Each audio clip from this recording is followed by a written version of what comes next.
गुरु ब्रह्मा गुरु विष्णु गुरुर्देवो महेश्वर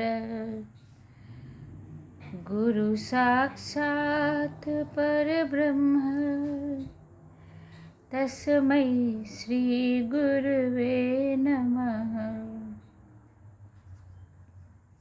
मेरे चैनल में आपका स्वागत है, अभिनंदन है।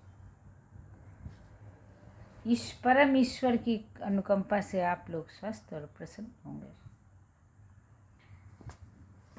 आपदः संपदः काले देवा देवेति निश्चयी तृप्तः स्वस्थेन्द्रियो नित्यं न वाञ्छति न शोचति।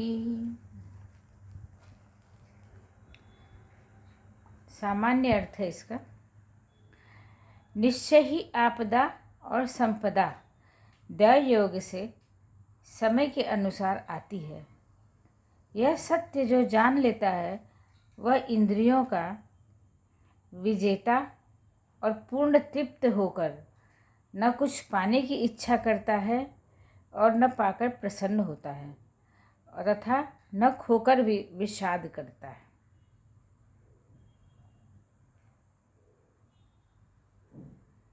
विवेचना। समय बहुत बलवान होता है, वह दैव इच्छा से गति करता है। कब किस जीव किस क्षेत्र को क्या प्रदान करता है और क्या छीन लेता है, यह सब दैव की प्रेरणा से समय ही तय करता है। यह निश्चय ही होता है और इसमें एक क्षण भी इधर उधर नहीं हो सकता। ऐसे ही कर्म फल का भी समय निश्चित होता है। कोई कितना भी परिश्रम कर ले पर फल उसे तभी मिलेगा जब दैव की इच्छा होगी या जो समय दैव ने निर्धारित किया है। पर मानव क्या है, अधीरता का पुतला है, उसके अंदर धैर्य नहीं है। वह तो अभी बीज बोकर अभी फल खाने का भ्रम पाल लेता है कि अभी मैंने बीज बोया है, अभी इसमें से फल निकलने लग जाएंगे। वह तत्काल फल की इच्छा से विषादग्रस्त हो जाता है, दुखी हो जाता है। अनुकूल फल न मिलने पर क्षुब्ध हो जाता है। मूढ़मती यह नहीं जानता कि कर्म तेरे हाथ में है, फल देना दैव की इच्छा पर निर्भर करता है। कर्म किए जा, फल की चिंता मत कर। यह बात बचपन से जवानी तक सुनने को मिलती है, बुढ़ापे तक सुनने को मिलती है। फिर भी इतनी आकुलता, अधीरता, क्षोभ और विषाद क्यों? गुरुजी कहते हैं कि जो यह जान लेता है कि संकट और संपत्ति दैव प्रदत्त होते हैं, जिनका समय भी निश्चित है, वह सदा तृप्त और इंद्रिय जित होकर परम शांति को प्राप्त करता है। सुख दुखे जन्म मृत्यु दैवादेवति निश्चयी साध्यदर्शी निरायास कुर्वन्नपि न लिप्यते।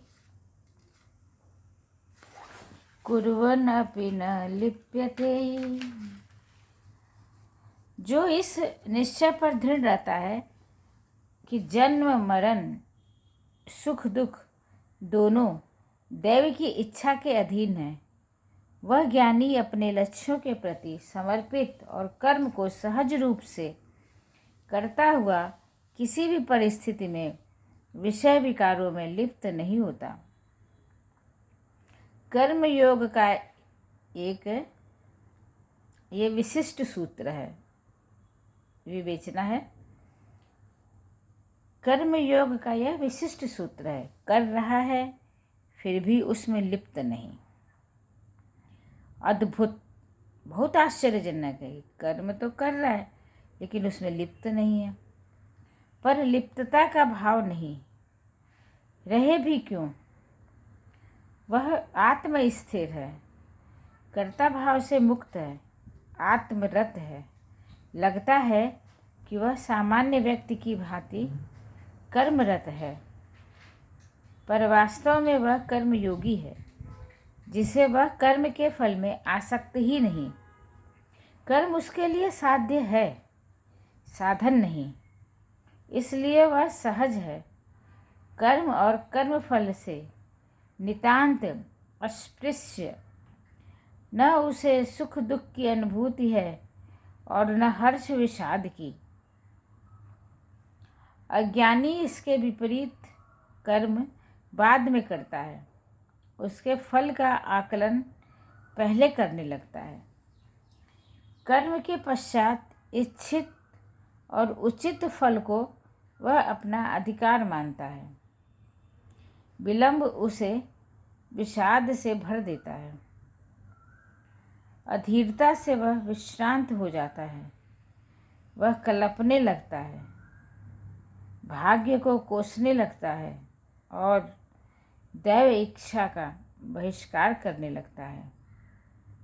अष्टावक्र कहते हैं कि फल सिद्धि में समय और देव की प्रमुख भूमिका है। समय से पूर्व और भाग्य से अधिक किसी को कुछ नहीं मिलता। मूढ़ मनुष्य ही यह भ्रम पालता है कि फल पर उसका अधिकार है। अतः हे राजन, सुख दुख की इच्छा त्याग कर सहज रूप से कर्मरत होते हुए सभी प्रकार से निर्लिप्त रहकर स्थिर मन हो जा।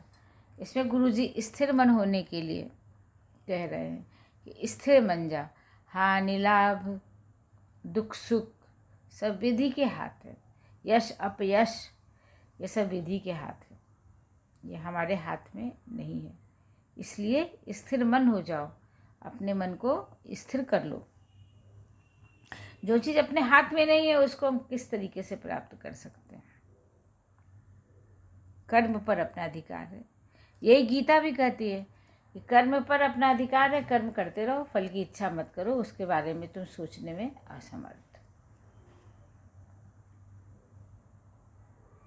अब ये त्रेता युग में कहा गया तो वो द्वापर युग में कही गई भगवत गीता। दोनों एक दूसरे के समकक्ष ही हैं, वो भी वेदांत की ही है और ये भी वेदांत ही है। युद्ध किससे? अपनों से, अपने शरीर से युद्ध है, अपने मोह से युद्ध है। इसलिए इसी के साथ ही विराम लेती हूँ। बड़ों को प्रणाम, छोटों को आशीर्वाद और प्यार दुलार है। विराम लेती हूँ। नमस्कार।